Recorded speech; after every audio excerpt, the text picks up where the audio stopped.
Bienvenido, un gusto, escuchamos. Días de entrada, digamos que nos quedaremos cortos en el tema. Es así, muy probable. Hablar de reencarnación parecería muy fácil. Unos dirán que de entrada que no creen, otros estarán con las dudas y otros seguramente lo sabrán de sobra. Y es que hablar de reencarnación es hablar de la historia misma del ser humano, desde el momento en que ha habido conciencia de que algo hay más allá de su propia presencia. Digamos que ya los hombres de las cavernas a los muertos los ponían en posición fetal. Sí, señor. Como una razón de creer que podían volver a nacer.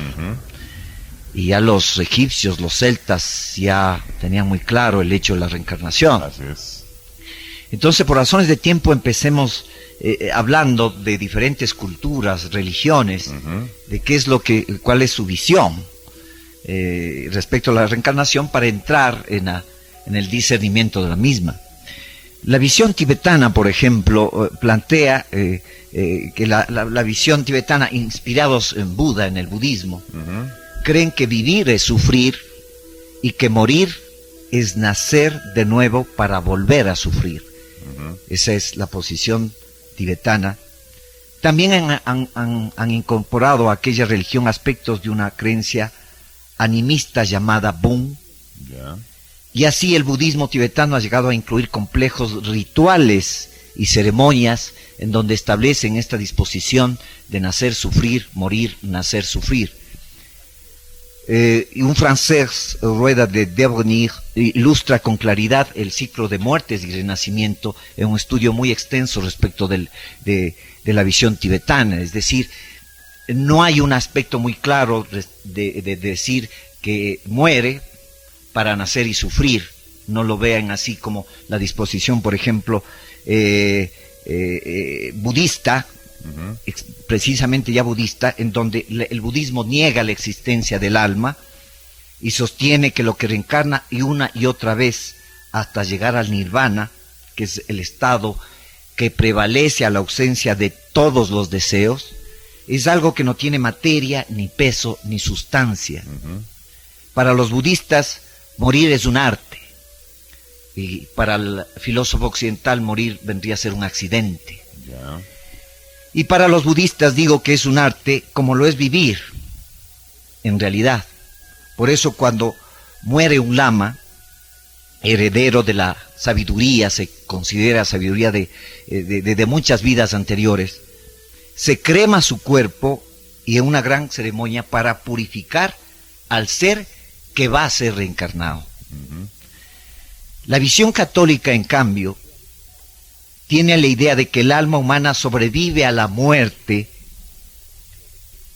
en el sentido de que se habrá de reencarnar en otro cuerpo bajo un concepto oriental, pero con raíces occidentales. ¿Qué digo con esto?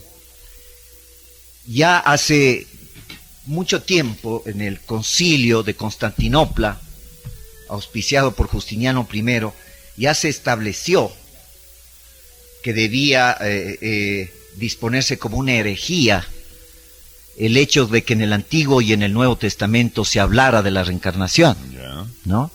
Esto en el 553.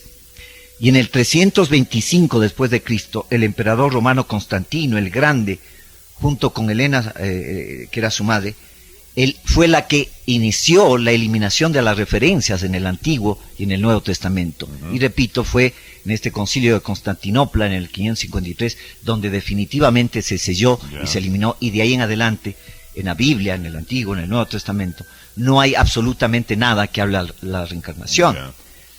Pero digamos que los primeros padres de la Iglesia aceptaban el concepto de la reencarnación. Ahí vemos a los primitivos gnósticos como Clemente de Alejandría, Orígenes, San Jerónimo y muchos otros, que estaban ellos convencidos de haber vivido anteriormente y de que definitivamente volverían a hacerlo. En ese sentido, la visión católica de antes y la de ahora, pues, que definitivamente habla de que el ser humano muere y el alma pasa a disposición del juicio final, de la eterna presencia en la divinidad a la eterna divinidad. En la visión egipcia, la idea de la reencarnación está incorporada a una cultura un tanto más avanzada. Los egipcios ponían en los sarcófagos algunos textos que acreditaban las virtudes de los difuntos para que el dios Osiris les otorgara otras vidas. Y así, en este sentido, la reencarnación ha tenido diferentes disposiciones, hasta que llegó el famoso místico sueco del que hablábamos en programas anteriores, Swedenborg, que refiere en este famoso libro que ha vuelto a tener actualidad desde hace algunos años, en Vidas Paralelas, en que a él se le presentó el Espíritu Santo y el Espíritu Santo le preguntó si es que él temía la muerte, y él contestó que no. Y bajo estas circunstancias, el Espíritu Santo le hizo presenciar lo que era la muerte y lo que eran las vidas pasadas. Y lo hizo a través de un viaje, él, en tren, en donde se vio a través de la ventana ya no el paisaje que en principio estaba mirando, sino una serie de vidas de gentes que él no había conocido nunca, pero el momento en que las vio, realmente él en su interior sabía que les había conocido. Y eso dio pauta a que él hablara de la presencia de la transmigración de las almas como una forma de sobrepasar a la muerte, que era lo más angustioso que tenía el cuerpo como tal, y que debía ser esta la forma como el ser humano podía llegar a la purificación del ser humano. Y lógicamente esto llevó a que hubiera una serie ya en décadas pasadas de disposiciones de sincretismo entre una filosofía, la filosofía oriental y la filosofía occidental, respecto de qué es lo que es la reencarnación. Y en fin de fines, la historia ha ido manifestándose con experiencias, no solamente de seres comunes, sino de personas que tienen presencia histórica, como Hemingway, como Patton, el famoso general inglés, que cuenta él que en la Segunda Guerra Mundial, cuando aún era joven, fue enviado a Francia para tomar un curso de tanquista en la ciudad de Langres, que era un antiguo pueblo fundado por los romanos en tiempos de Julio César. Y aunque nunca él había estado en este lugar, él describió en forma sorprendente, señalando con precisión cómo era este lugar, cómo era la geografía del lugar, las quebradas que tenía, dónde había pozos de agua, cosas que realmente no tenía por qué saber, sino es que él después tuvo la conciencia de que antes él había vivido y de que había acampado en estos tiempos, siendo parte del ejército romano en tiempos de Julio César.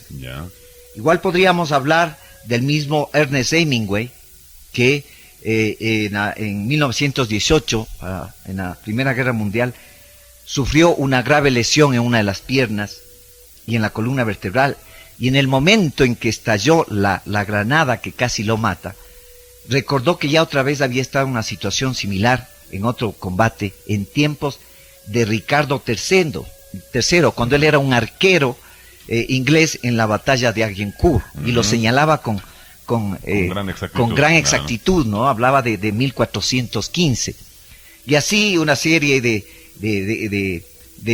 historias. Ahí está esta Shirley Temple, que es otra actriz que habla y tiene un libro igualmente que habla de la reencarnación y de sus vivencias. Habíamos conversado, Gabriel, que hay un libro que está igualmente actual, se llama Muchas vidas, muchos maestros, de cómo una niña llamada Catherine tenía problemas, una serie de fobias, a una serie de situaciones, como era al agua, y ella nunca había tenido ningún problema del agua, de haberse ahogado, o traumas así. Tenía problemas de claustrofobia, y claro, bajo psicoanálisis, con un famoso psicoanalista inglés, llegó a hipnotizarle y hacerle regresiones, y nunca encontró absolutamente nada en su vida, en su infancia, en sus primeros años, sino que en un momento dado le hizo una regresión, y se encontró que ella refería de una vida anterior. Y él, con mucho cuidado, nunca había hecho estas experiencias, él, porque además es un científico muy serio y no creía en esto, era un individuo muy católico, muy creyente de la única, una sola alma, una sola vida, y después la disposición de Dios. Y comenzó a vivir una serie de experiencias tales con esta chica llamada Catherine, que, y lo sella y lo ha señalado él en forma científica y clara, incluso en el libro lo señala, que lo tiene reconocido y notarizado, de que su trabajo es científico y muy serio, de que en ella ha encontrado 91 vidas anteriores, y entre ellas experiencias de maestros que han venido a esta tierra, que se considera que no han tenido una presencia humana, y que sin embargo hablan en forma concreta de haber podido influenciar en personas que han tenido gran presencia histórica en el ser humano, para de alguna manera ayudar al desarrollo bienhechor del ser humano, de la humanidad como tal. Y lo señala él en su libro, ¿no? Y lo tiene grabado, y claro, es un bestseller este libro. Pero en este libro destaca cómo en las días anteriores va destacándose, por ejemplo, que ella en una vida anterior, ella murió ahogada en un lago, y por ello ella en esta vida nueva, su fobia absoluta al agua. ¿Cómo no? Con el doctor Bonilla, para la gran conclusión de lo que el segmento de hoy pone a su consideración, la reencarnación, asunto serio, asunto interesante. Doctor Bonilla, complementos, luego de lo que señaláramos hace unos instantes y que tiene relación con los testimonios que existen y como bien se ha expuesto por parte de grandes personalidades, de grandes científicos, de gente de alto nivel en lo cultural y en tantos otros aspectos que no permiten duda siquiera de lo que ellos puedan haber señalado, ¿no es cierto? Por experiencias propias. Sí, en realidad, mira, a quien le interese, a través de Internet podría entrar a la Universidad de Duke, puede encontrar en Internet los escritos del profesor C.J. Dukas de la Universidad de Bonn, los doctores Martin Ebon, Helen Bach, Gertrude Schmidler, Friedrich Lenz y Edith Fiore, que son científicos franceses, norteamericanos y un alemán, de los que he relatado, que tienen hoy por hoy estudios, se han dedicado exclusivamente a esto, a estudiar el porqué de la reencarnación, el porqué de tanta referencia histórica de hechos así. En definitiva, el catolicismo tiene muy claro de la presencia del alma, no pasa por sucesivas reencarnaciones, sino que permanece sola hasta el día de la resurrección universal. Pero aquellos que no nos resignamos a ello, porque la vida es muy corta, creo yo, y la muerte es muy larga, pues... El descanso es eterno. El descanso es eterno. Están en eso, la historia lo dice así, aquí no estamos hablando de religión, ni mucho menos, estamos hablando de hechos, estamos hablando de experiencias científicas, basados en los dos programas anteriores, donde al parecer el programa, el último de materia antimateria, resultó extremadamente pesado, extremadamente difícil, de ahí que hoy hemos preferido hacerlo más bien más suave, no meternos en ideas demasiado filosóficas respecto a la reencarnación.